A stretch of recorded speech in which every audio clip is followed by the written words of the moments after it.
And there we are. We are live. David Krayden, what is going on? Well, I had a heck of an interesting day because I was under the impression that this was going to be the day that Tamara Leach and Chris Barber were sentenced because I've been following this Freedom Convoy trial for almost 2 years.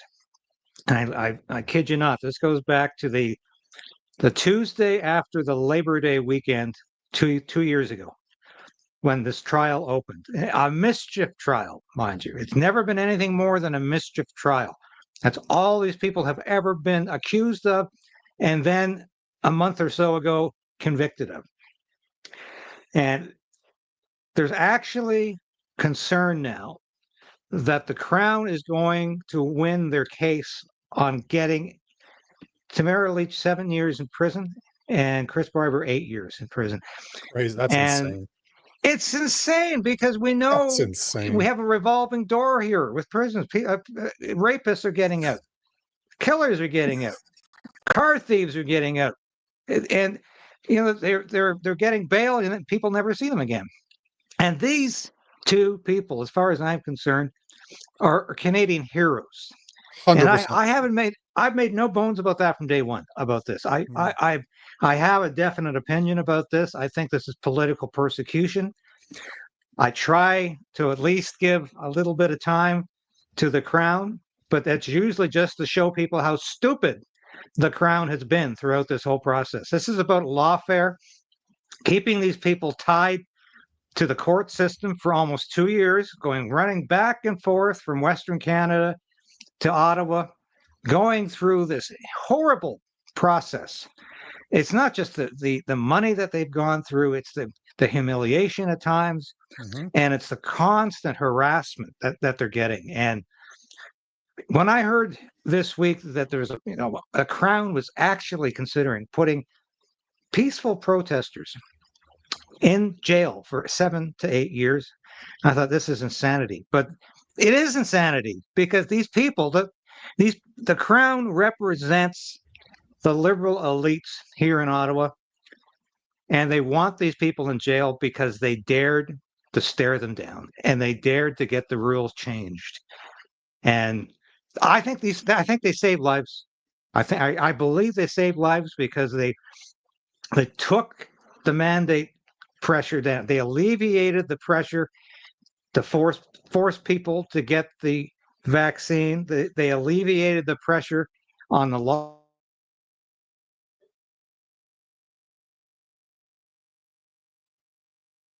lockdowns. But ultimately they won in terms of, at least in the short term, they got these mandates reduced and finally removed, and they stopped the lockdowns. And I don't know how many people decided that, hey, maybe I won't get the vaccine because now I don't Mm. really have to. Because I got the vaccine twice because I convinced myself I had to because I was working in Parliament Hill as a journalist. Couldn't get in the door without it. My mother was in a nursing home. I couldn't get in that door without it. And I needed to travel. So I said, well, I really did trust the government insofar as, well, they don't really want to hurt me. And Mm-hmm. this has got to be safe. So that's why, I rarely miss a day of this trial. And I go there and actively support these two because I think they have been completely unfairly dealt with by the judicial system, by the political system in Canada. And I hold them up as Canadian heroes. And I was there for them again today, and I'm going to be there for them again tomorrow. And whenever they decide they're going to sentence these people, I'm hoping and praying. And well, offline, you mentioned and even you're a Christian conservative, so am I. I'm hoping and praying that the full weight of the justice system does not come down on their heads, because these are good people.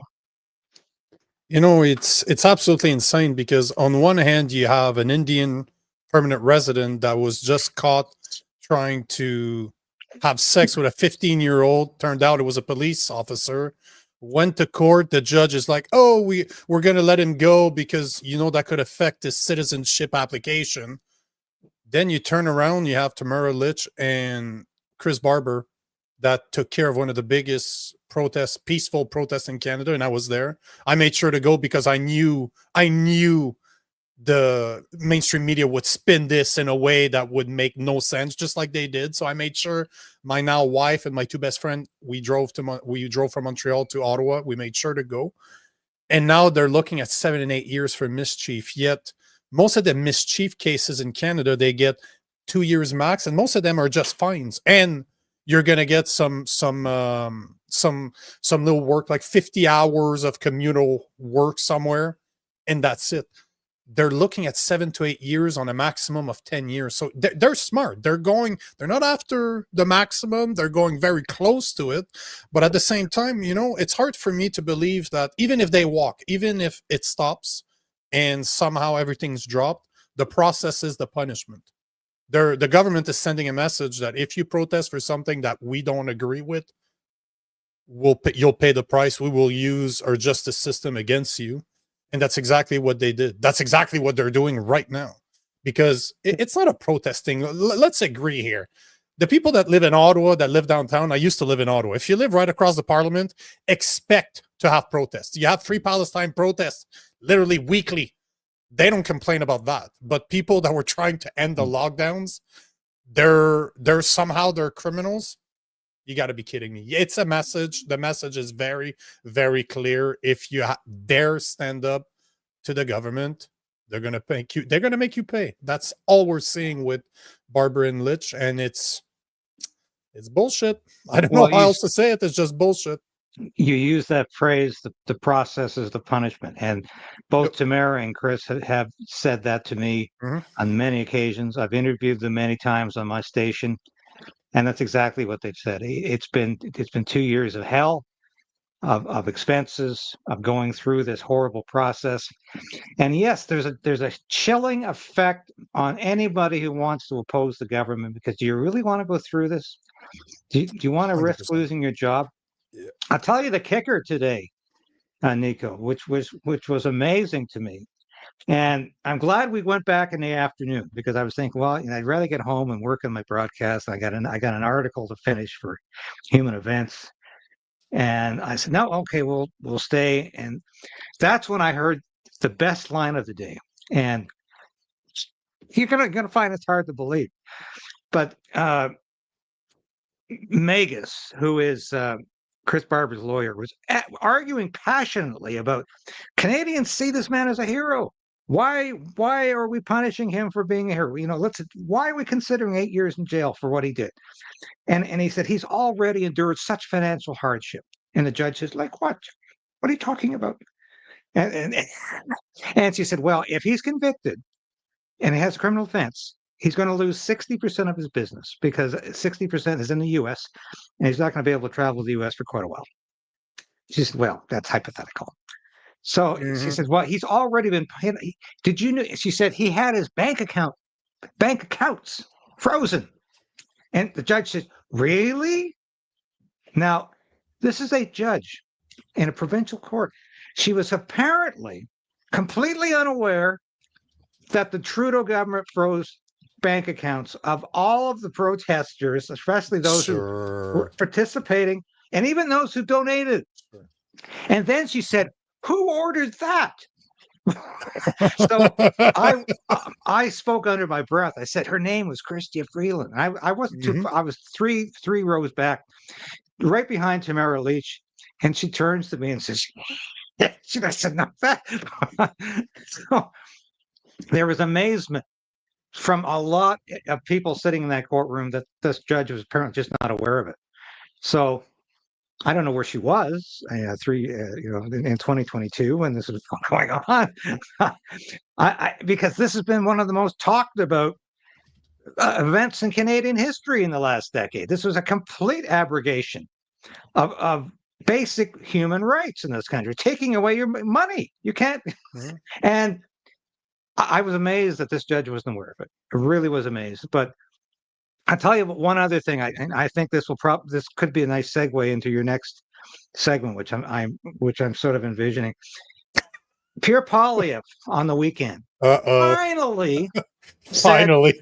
it's outrageous that the Crown is Uh, considering putting these people in jail for 7 or 8 years. And Chris Barber responded and said, "Thank you very much, Pierre. It's much appreciated. We've been waiting a long time for a politician to lend his support." And Pierre Poilievre has said absolutely nothing about this case up to this point. I remember I was at the Freedom Convoy covering it for Human Events at the time, and I remember Pierre Poilievre walking across the street from Parliament Hill, bringing these guys coffee. But of course, he was running for the Conservative leadership at that time, mhm. and he needed that grassroots support desperately. And the Conservative grassroots were definitely backing the Freedom Convoy. So I thought, well, I hope that Pierre did that out of the goodness of his heart and of his principles. But he didn't say much after didn't say much after that. And he said nothing until the weekend, about this trial that's gone on for almost 2 years. So, that I found that to be bittersweet. I'll put it that way, because it's about time he got involved. It's good what he said, and it's nice to see some Conservative MPs also talk out about this. But it should have happened a long time ago. You're a lot more forgiven than I am, because this is something I absolutely despise about Pierre Poilievre, is his lack of backbone. Because this is a 90-10 issue. He could have beat that drum for the past 2 years and 3 years. He wouldn't have only gained more support. He wouldn't have lost any support. The people that don't like Tamara Lich and Chris Barber, they will never vote for Pierre Poilievre no matter what. So you're not losing anything. You're just reaffirming to your base that you have the balls to stand up for the people that vote for you, for the people that deserve politicians to stand up for them. And unfortunately, this was too little too late. But his whole platform is too little too late, if you ask me. But before we actually go there, I wanted to ask you a question, because if I'm not mistaken, Chris Barber is represented by one of the lawyers from the Justice Center for Constitutional Freedom, right? Yes. So yeah, great organization. Oh, I know. I record with John Carpe, the president, on my other show all the time. Like, he's kind of our expert when it comes to to bills. We reviewed Bill C2 together and a couple of other ones, but all to say that great organization, couldn't agree with you more. And they even proved that the Emergency Act that the federal government put in place, or used, should I say, during those times, during the whoop whoop times, was unconstitutional. So it blows my mind that what's going on right now is still happening. Like, what they're doing to those, I would call them heroes too, because they stood up when nobody else did, and what they started became a worldwide phenomenon. Like, everybody was talking about the Freedom Convoy. So it's hard for me to believe that judge was not playing dumb. She knew exactly what happened. She's just, is it possible she played dumb, in your opinion? I wasn't in the room, but it's hard for me to believe that the judge, I tend to believe that they're not that dumb, but they will play dumb when it's convenient. Well, it's hard for me to believe, yes, that she didn't know this, because she's a very intelligent woman. She's demonstrated that. Very articulate woman. And I know judges watch the news. I know they stay up on current events. So I found that very, very hard to believe. But it sent shockwaves throughout that courtroom, because whether or not she was kidding or not, it was one heck of a statement to make. And even to feign ignorance, if that's what she was doing, that's incredible, just incredible, because this was a very significant event in the history of Canada, and this should never happen again. But of course, it will happen again if we have people sending Tamara Leach and Chris Barber to jail. It'll happen again, because the lesson here is, don't buck the system. We'll punish you. Even if you don't end up in the slammer, it's going to be 2 years of hell for you. Like, how many people are looking at that process that they've been through over the past 2 to 3 years and reconsidering any protest that they might be thinking about, right? Because again, the process is the punishment. I don't think they're gonna. I really cannot believe that they will go to jail or they will go to prison. I just don't see it. I don't want to believe that we're there. But what do you think is going to happen if they do? Because there's no way that's going to end up well. That's going to go out well. No, I don't think there's going to be mass protests in the street. I know there won't be mass protests. I'm certainly not going to encourage them either, but I don't think there's going to be any sort of chemical reaction with Canadians where they say, this enough is enough. We've got to stop this. This is outrageous. We're taking to the streets. No, it's not going to happen. And I think that's largely because this process has defeated that. And it's very unfortunate. But I do think we need another Freedom Convoy to some degree to shake this country up, because we're under Mark Carney, we are headed towards economic catastrophe. And I had to laugh. I just finished my show because I used to do it early, but I had to do it late today because I had to run out to the courtroom and we just got back. But in addition to featuring the events of the courtroom today, I featured one of the most nauseating speeches I've ever heard from Ontario Premier Doug Ford, when he basically got on his knees in obeisance in an anthem of sycophantic appeal to Mark Carney as being a humble man, an honest man, somebody you can give the keys to. So I joked. I said, Doug, he's already put his hand in your pocket and taken the keys, but you're too stupid to realize that. This is not an honest man. This is not. He thinks he doesn't need this. He wants this because it's all about power for people like Mark Carney. No, maybe he doesn't need another $100 million, but he loves the power, and he does want to take this country down. And it amazes me. He's getting the accolades he still continues to get when this is a guy who's outspent Justin Trudeau in just a couple of months. $300 billion deficit. If you remember in December, Nico, Christian Freeland was actually very worried about going over the fiscal cliff with $50 billion. It's 6 times that now. And Mark Carney doesn't want a budget, a real budget. He wants what they call an operating budget. In other words, a phony budget. So here's what we're telling you we're spending. We're not going to tell you what we're actually spending. And we were headed for disaster under Justin Trudeau. It's going to be accelerated under Mark Carney because this guy has no clothes. The emperor has no clothes. He has no credibility, but he has managed to use his experience as the governor of the Bank of England, governor of the Bank of Canada, UN goodwill ambassador for climate change, and all of these other green energy projects he's had to sell himself as a competent man. And personally, I think he's vastly incompetent. I don't think he is in any position to manage this country, to run this country. And he has not even addressed these conflicts of interest in any way. And he very, very deftly, I'll say this, he's cunning. He's a great politician, but he definitely walked away from that one by saying, well, let's talk about those tariffs. Well, I don't want to talk about the conflicts of interest. Let's talk about the tariffs and let's have a meeting in Halliburton, and Doug Ford and I can sit by the fire. It's going to be a wonderful time. But let's not talk about those conflicts of interest, because the more you look at Mark Carney's conflicts of interest, the more you realize this guy is networked with all of the evil people in the world, the ones who control the way the world is going. He is in the pocket of all of these people, and he doesn't want to talk about that. But the mainstream media in Canada doesn't want to talk about it either. And the idiots that voted Liberal in the last election just want to live in delusion and ignore it all.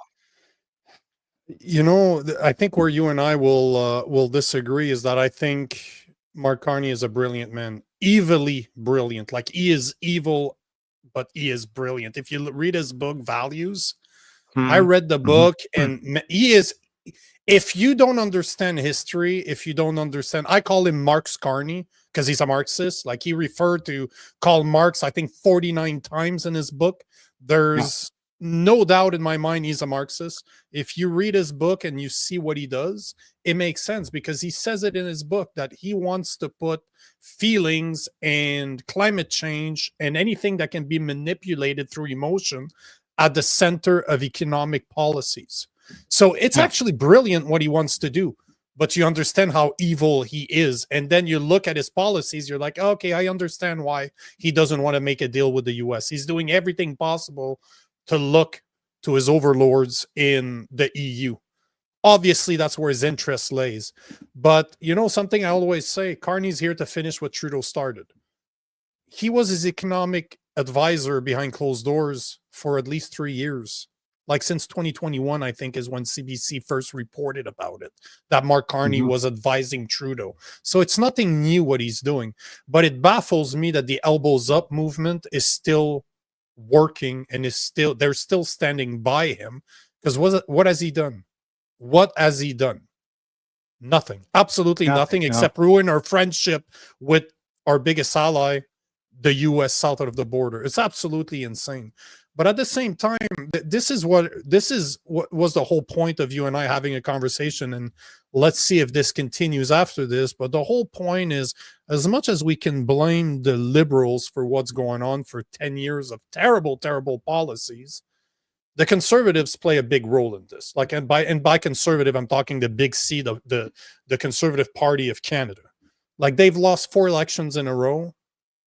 We have a leader. They have a leader right now that doesn't stand up for anything unless it's too late, and it looks like it's been ran through focus group upon focus group to make sure that we're going to offend the least amount of people possible. What do you think we can do? Because I personally, I don't see Pierre Poilievre being the leader that the conservative need or want or deserve. They deserve somebody that will stand up. But what do you think, from your perspective? What do you see happening with the Conservative Party over the next 3.5 years?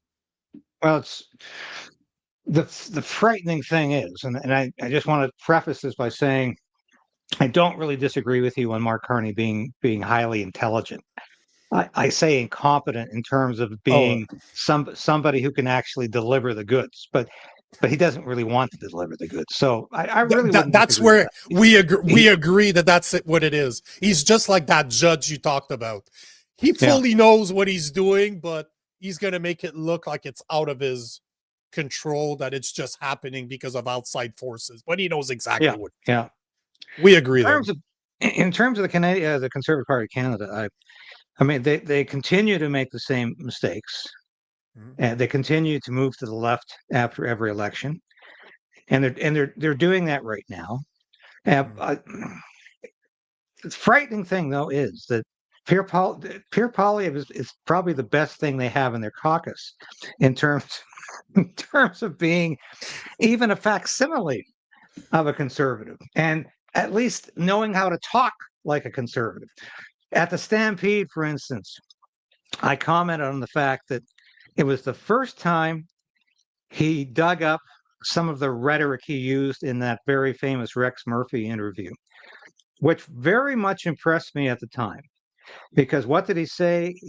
Rex Murphy said, "What kind of government do you imagine yourself leading?" And he said, "I imagine a government that minds its own business, a mind your own business government that lets parents be parents, let parents raise their children."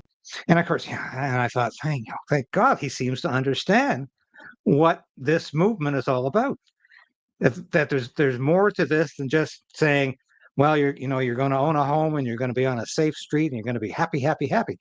There's got to be more than this. But so he said those words again at the Stampede to a safe crowd. Obviously, this is a very strong grassroots conservative crowd, and he said it, and I think it was very strategic. He needed to say that because he needs to shore up his support with the grassroots because his leadership is under review and to some degree attack. But I'm not sure how much he really believes it because he didn't say it at all during the campaign, the election campaign. And to some extent, and I have to tell you, I worked with those people on Parliament Hill. I know the communications department of the Conservative Party. I know Jenny Byrne. I know these people. And I know Pierre Poilievre is often captive to them when he says what they want him to say. But I also think Pierre Poilievre missed an opportunity during this election to stand up for principled conservatism. Just like, as you said, he could have been talking about Tamara Leach and Chris Barber for 2 years. He could have been talking about a lot of things for 2 years. He could have been talking about Canada selling out to the World Health Organization. He said nothing about that. In fact, he muzzles the MPs in his caucus who want to talk about that. I'm thinking of Leslyn Lewis. When she came out against the World Health Organization treaty, Pierre Poilievre muzzled her because I tried to interview her on a number of occasions and I was told, I'm sorry, Leslyn's not talking to the media right now. I said, how about friendly media? No, not those either. I said, well, and having worked with the Stephen Harper people, I said, here we go again. This is the same style of leadership. This is the prime minister's office or the leader or the official opposition leader's office controlling every MP in your caucus, not allowing them to say anything, especially about issues that really resonate with the conservatives. And this World Health Organization treaty, for instance, is a disaster. Mm-hmm. Poilievre said nothing about it because I don't know. Is he secretly waiting to be invited to the next Bilderberger conference or to the Bohemian Grove, which I understand he hasn't been invited to yet. But I had a guy on my show on the weekend. He said as soon as he's invited to go to the next Bilderberger conference, he's ready to be prime minister. that's what happened to Stephen Harper. It's bad because Chrystia Freeland and our Minister of Finance were at the last one 3 weeks ago. They both were invited, and one of the topics was migration and depopulation. And this is available. You can go on their website and they actually show the topics that they'll talk about.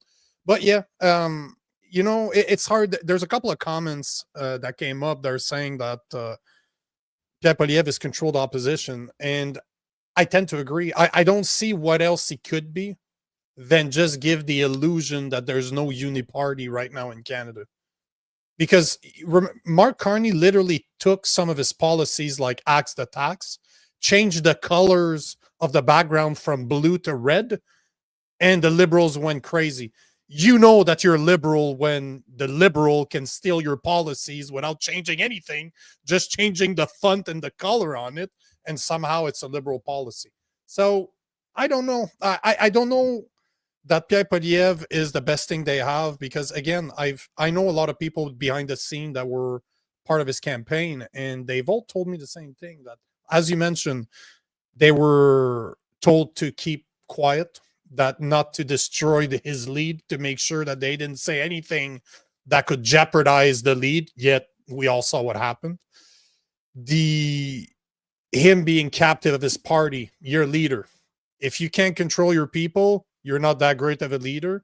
But what blows my mind the most is that his supporters are still defending him like he's the savior of Canada. And he doesn't stand up for anything. It blows my mind. It blows my mind, the state of affairs in which we are. And I don't understand how people from the left are still supporting Carney. And I don't understand how people of the left are still supporting Pierre Poilievre. I just don't get it. I spend half of my time in the US and I'm like, am I living in a Twilight Zone episode here? Am I like, I feel like the crazy person on the corner street with my sign just saying, hey guys, wake up. Like, they're the same. There's no difference. We need somebody that's a real conservative, but I don't see it. I don't see who's out there right now that could take the place of what Pierre Poilievre should be.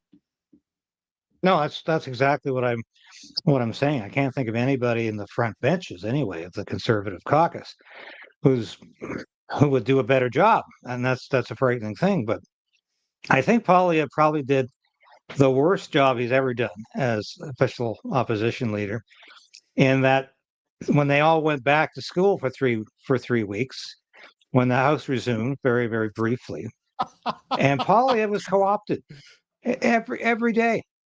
And I talked to my American friends, the American journalists I work with, and I said they cannot believe that the prime minister would reconvene the House for like literally 3 weeks and then send them all home for 3 months. I said, this is incredible. Congress doesn't do that. Congress is meeting right now, and they will be meeting in August. They don't get 3 months off vacation time. But when Poilievre was there for that 3 weeks, I did a number of shows and I got hit bad for it with my subscribers and with the viewers I was getting, because I said Poilievre has been co-opted here. There's no Mhm. question about it. And he's literally saying it. He's saying, isn't it neat the way Mark Carney plagiarized my policies? And I up to then I had said, well, Mark Carney might say the same words, but Mark Carney doesn't believe in those words the same way you do, Pierre Poilievre. When Poilievre said that, I said, well, maybe I'm completely wrong here. Maybe the two of them really are talking the same language. Maybe when they talk about safe streets, they're talking about the same thing. But it really upset me the way Poilievre voted for Bill C-5, supported it 100%, and had the audacity to send its people out there and say, oh, it's okay, we fixed it. We got rid of all the bad stuff.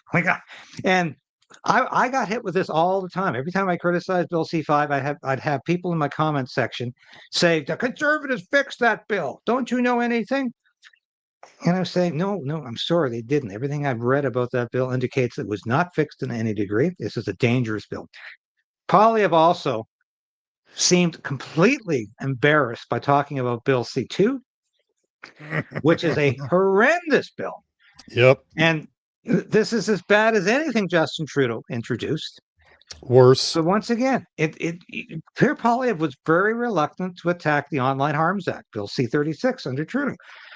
I can count the number of times he came out strongly against that bill on one hand.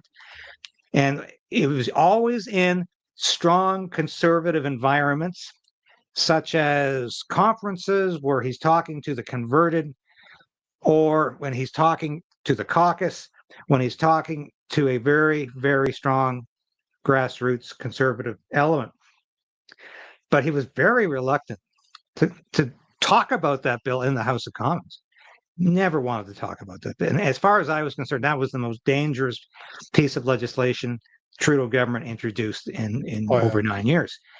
And Mark Carney, of course, will be back with it. So Yep. can we trust Pierre Poilievre to come out strongly against it this time? Or are they going to say, well, it's all about protecting children? And when even when they talked about dividing the bill, yeah, and so they can introduce this redundant protection of children element, which is we already have in the criminal code. There's no reason to replicate the legislation in another bill. The point is, if you do that, you're getting pushed farther from embracing the whole package. And that's what worried me, because I did not see the passionate opposition to that bill. And I saw very little passionate opposition to Bill C-2. And it struck me as odd that the only MP really who took that on was Michelle Rempel Garner, who really doesn't have strong conservative bona fides. And I've known Michelle for many years.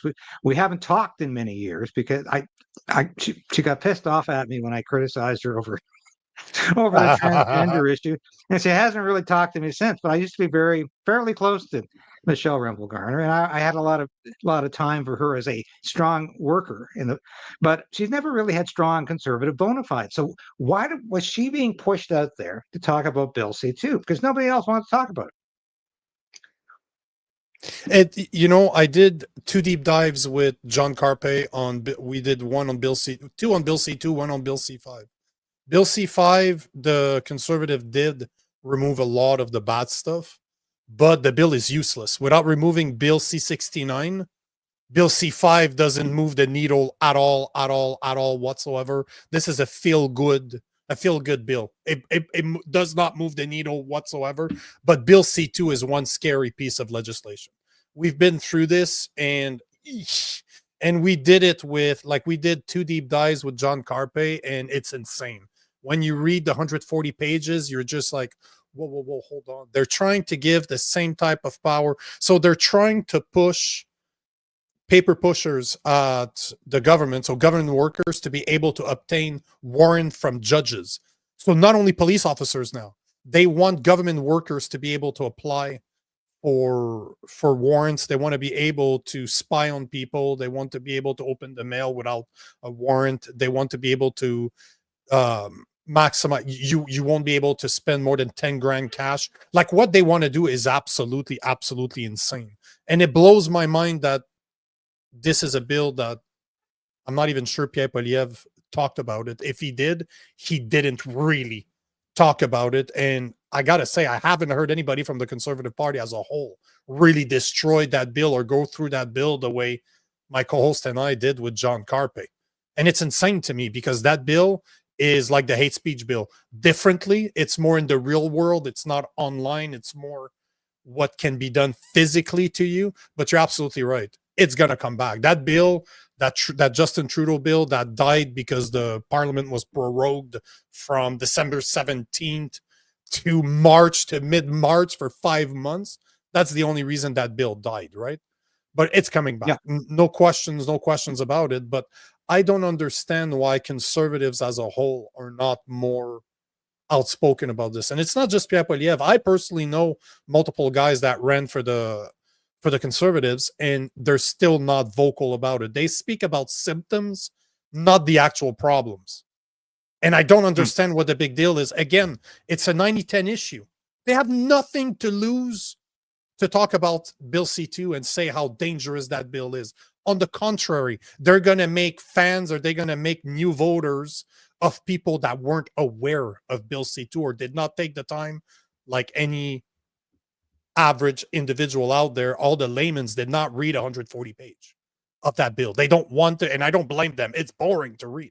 But at the same time, it's their job, and I don't understand what they're doing unless, again, it's controlled opposition. This is the part. If I'm an engineer by trade, right? I used to sell goals to customers. What's your goal? We'll deconstruct it, we'll reverse engineer it, and we'll get it there. That's the goal. That's the solution I'm going to sell you. And I look at Pierre Poilievre and I analyze the way he speaks, the way he behaves, what he seems to be trying to accomplish. And it doesn't seem like he wants to be elected. It doesn't seem like he wants a conservative party in power. He doesn't seem like he wants to stop what's going on right now. So what is he? Controlled opposition? I can't see anything else coming from that guy outside of just being there to appear to keep up the illusion of choice. Yeah, I've known Pierre Poilievre for over 20 years.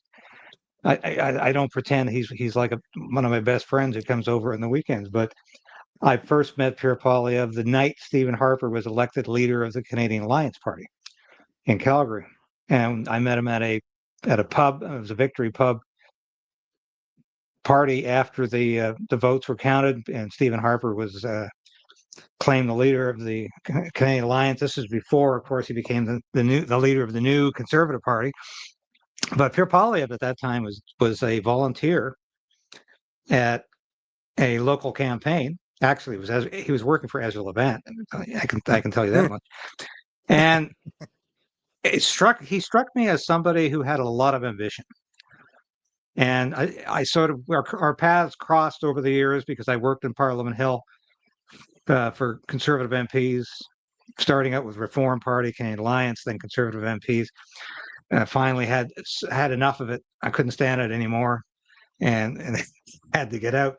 But our paths crossed over the years, and he was never liked by the media, any of the media. He never was liked, and he was able to use that as a plus since becoming official opposition leader. He's been able to use that antipathy the media has for him as a plus, although it's rooted more in personality than it is in politics. The mainstream media doesn't like him because of his personality. It's really not because they hate his policies that much. It's because they don't like him, and that's really been there's always been a collision course there.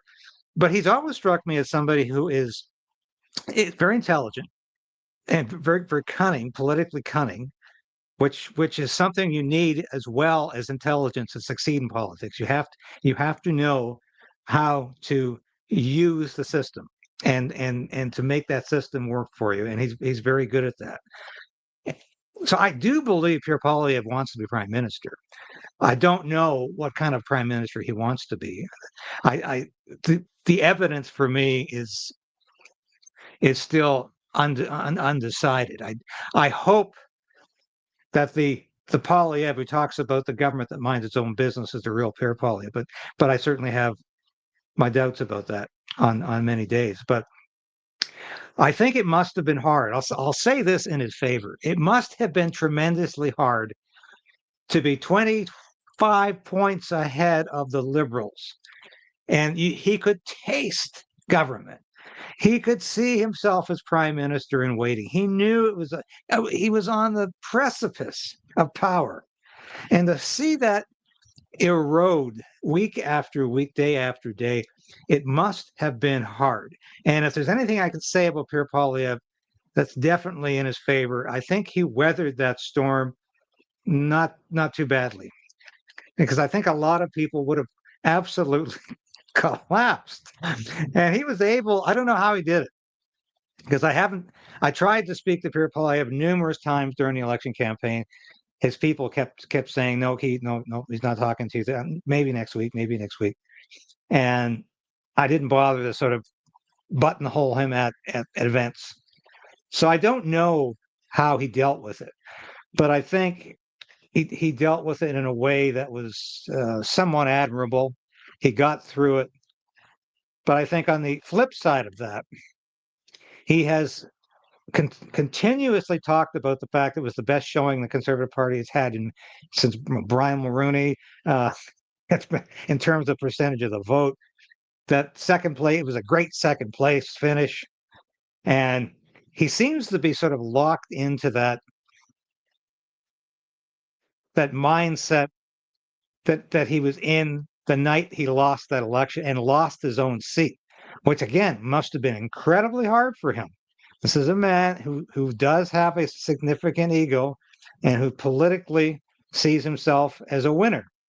And it must have been hard for him. And I think he's gotten through it, at least in public. God knows what's happening to him in private.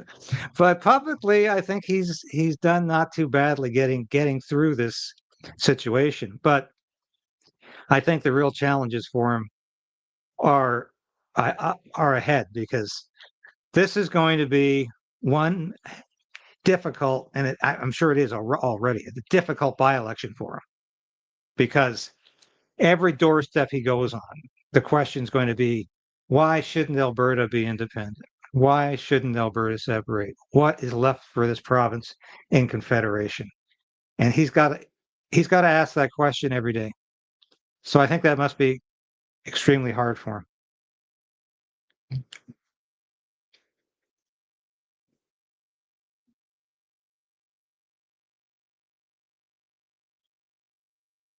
Okay, I'm not hearing you.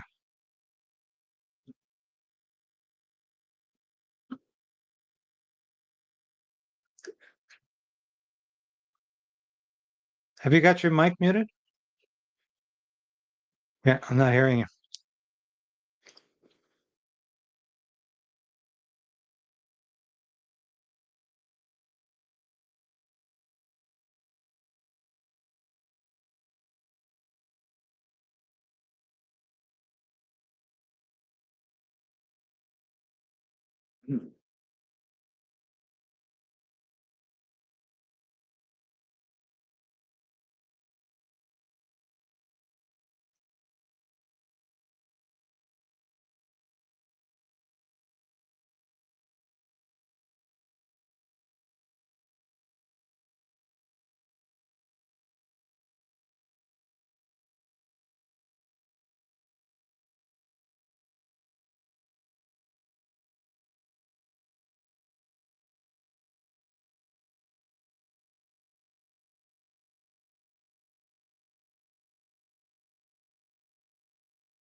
I'm still not hearing you.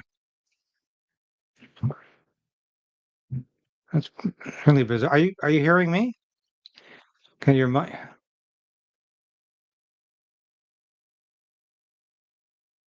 Your mic is indicated. Okay.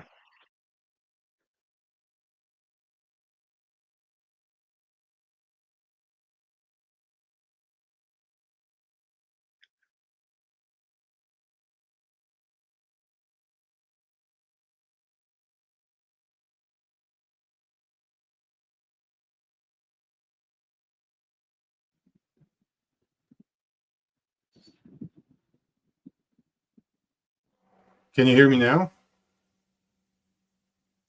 Yes? No? Can you Okay, hear I me? can hear you. Now you can hear me? Yeah, can hear you now. Ah, boy. Headphones, there you go. I think I can hear you now. Can you speak for a second? Yeah, you're Still coming can't hear through. you. You're coming through right now. That's awesome.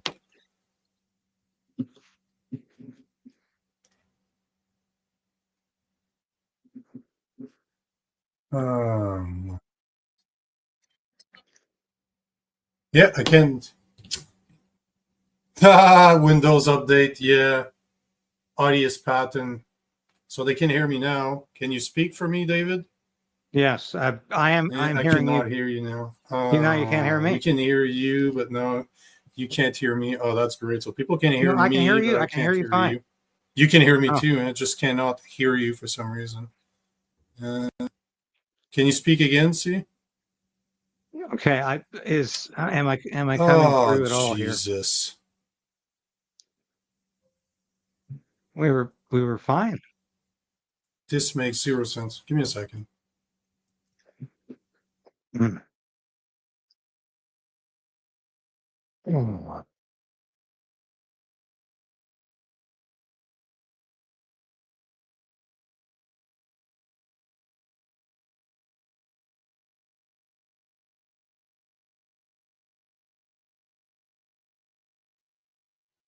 Now, can you guys hear me? So people can hear me.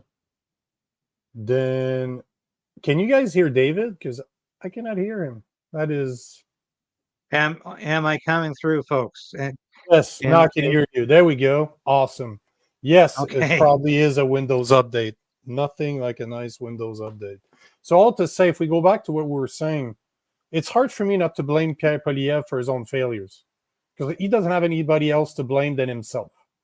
You can blame Trump all you want. You can blame Carney all you want, but he should have learned from what Trump did. However you feel about Trump, Trump got Biden changed at the last second for Kamala Harris, the most woke president possibility that could have ever happened, but he adapted. He went on podcasts like Joe Rogan and he actually spoke to the young voters.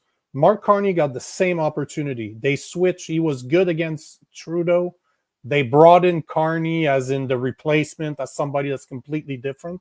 But Pierre Poilievre did not adapt, did not pivot, just let it happen, let him steal his policies, and refused to go on podcasts, refused to go on platforms where he could have put his voice out there, because we all know that CBC is going to rip into him every single time they get, every chance they get, right? It is the propaganda arm of the Liberal Party. But he didn't take advantage. Like, he was invited on Joe Rogan, he was invited on PBD, he was invited on Tucker Carlson, and if you look at studies, something like 25% to 30% of people listen to at least one podcast a month. That could have been it. He could have had platforms where they would have allowed him to speak whatever he wanted. You know that those platforms wouldn't have censored him. But why do you think he didn't do it?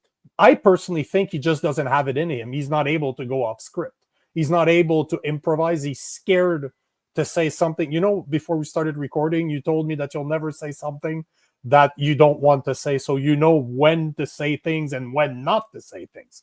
And I think that's something that Pierre Poilievre does not have, that it needs to be in a controlled environment, because going off script is not going to work for him.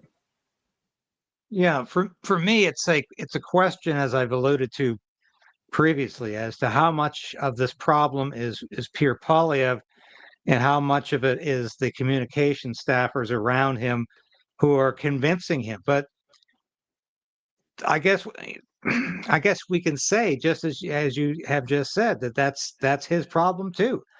He needs to assert himself and say, "I'm not listening to you," because clearly he was getting bad advice. Yes, I heard. I don't know how many stories I heard about the opportunities that were dropped in his lap to reach millions of people on podcasts like Patrick Bet-David and possibly even Joe Rogan, Tucker Carlson, and he ran from them all.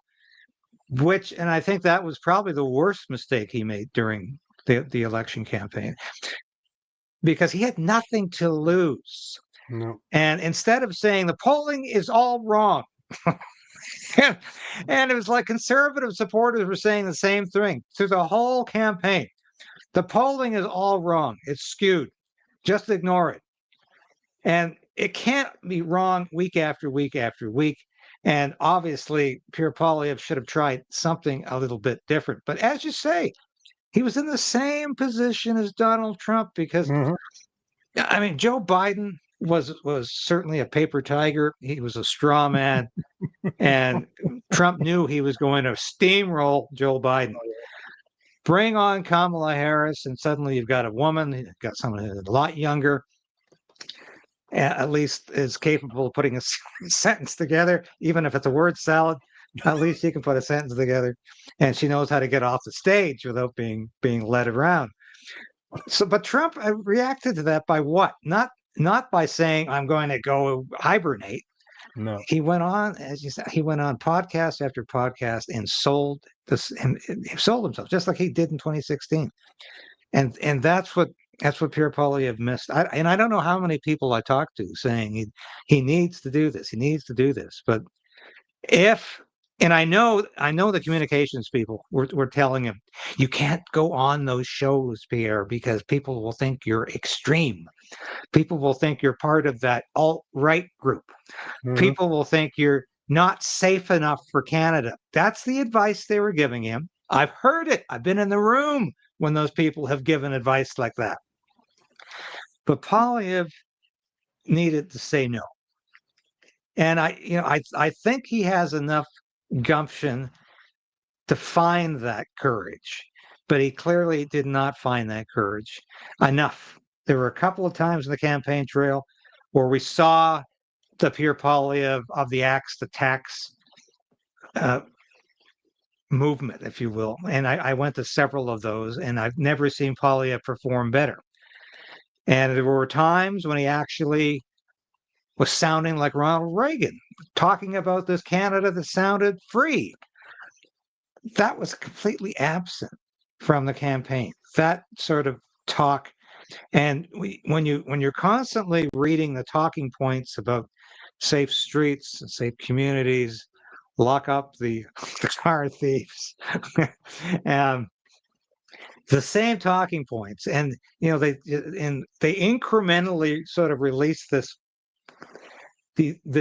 policy plank, which was really not any different than they'd been talking about for the previous 12 months. The only difference was Poilievre's appeal to true conservatism was lacking far too many times during the campaign. And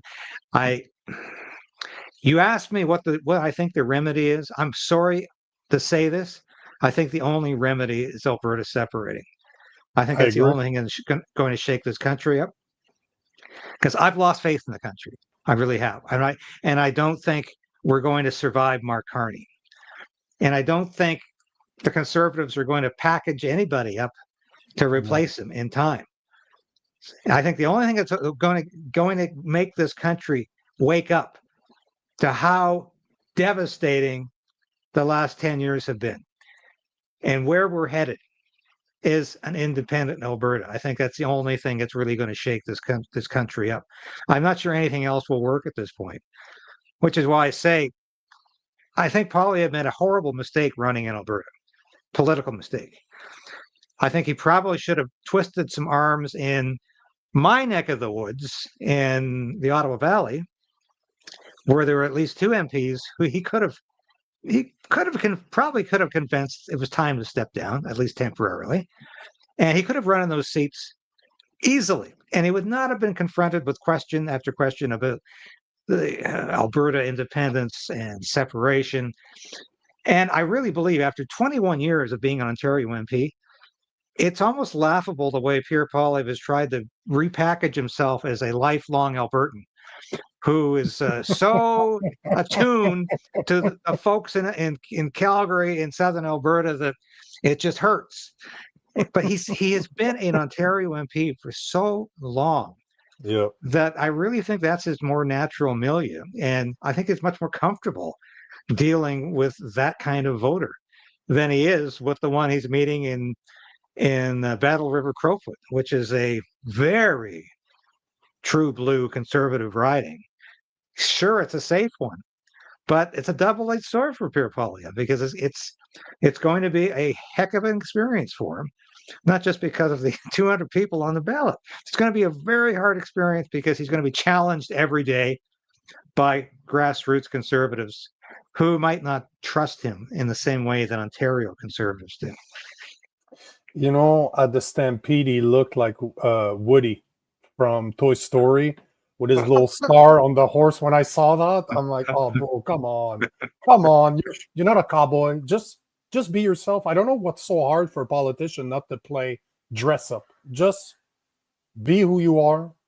Just say what you got to say. But man, did he overplay it in Alberta? And you're right. He's going to get destroyed by the regular people because at the end of the day, he's not an Albertan. He doesn't represent Crow River. He doesn't represent what is it? Battleford? Battle River Crowfoot. There you go. Dang.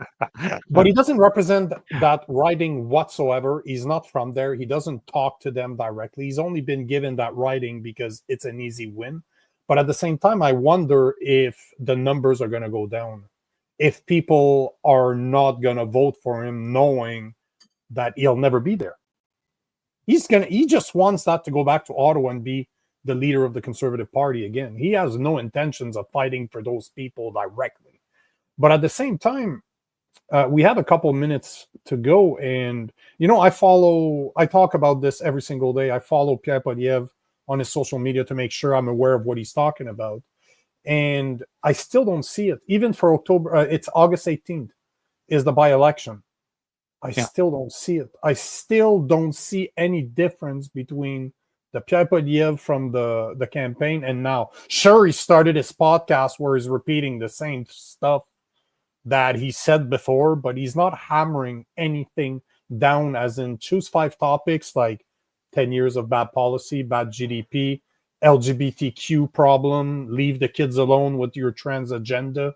Like, he doesn't hammer those, or keep men out of women's sports. Like, he doesn't hammer those strong problem that every person with common sense, even liberals. I have friends of mine that are liberals, and they voted for Pierre Poilievre because they couldn't condone another liberal party for what they've done for the past 10 years. But do you see any difference from what he's doing right now compared to what he did during the campaign? Because I don't see it. Like I said, I thought he was beginning to hit his stride at the Stampede. And I said, I hope this is the Poilievre we see from this point forward. Then he did some very bizarre interviews. One was CBC. And the reporter was very, very combative with him. But it was almost like you could see a mask on the man, that he was masquerading as the more moderate Pierre Poilievre. Yeah. And if you want the other Pierre Poilievre who wants the government to mind its own business, well, just watch that video clip from the Stampede. If you want the more moderate Pierre Poilievre, here I am talking to CBC, but I thought, what in the hell are you talking to CBC for? When they always want to crucify you. You can't be left-wing enough for them. You can't be moderate enough for them. You can't appease them. You can't satisfy them. You're still not talking to the podcasters. And they're the ones who are going to save your political skin. If you want to stay leader of the Conservative Party, you got to move to the right.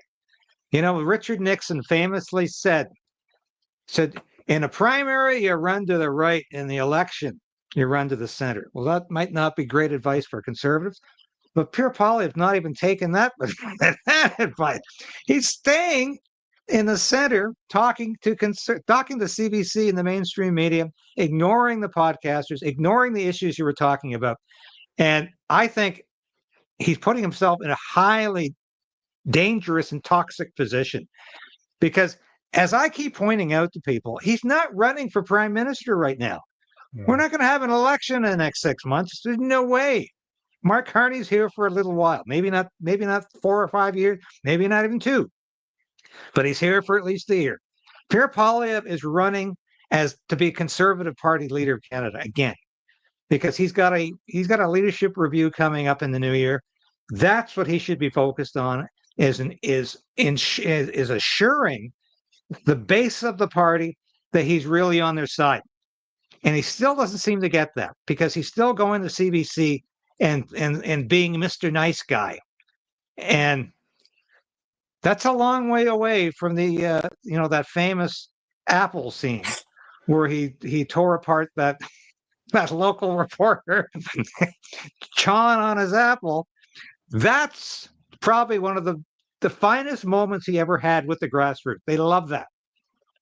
That went viral around North America.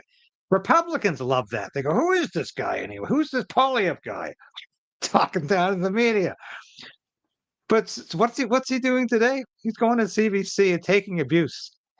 And I'm sorry, that's not what he should be doing right now, because his political life is on the line. And as you said, I've been saying this for 6 months. Go on every single podcast you can appear on. Doesn't matter. Just go. If they're conservative leaning somewhat, as long as they're not liberal, just go.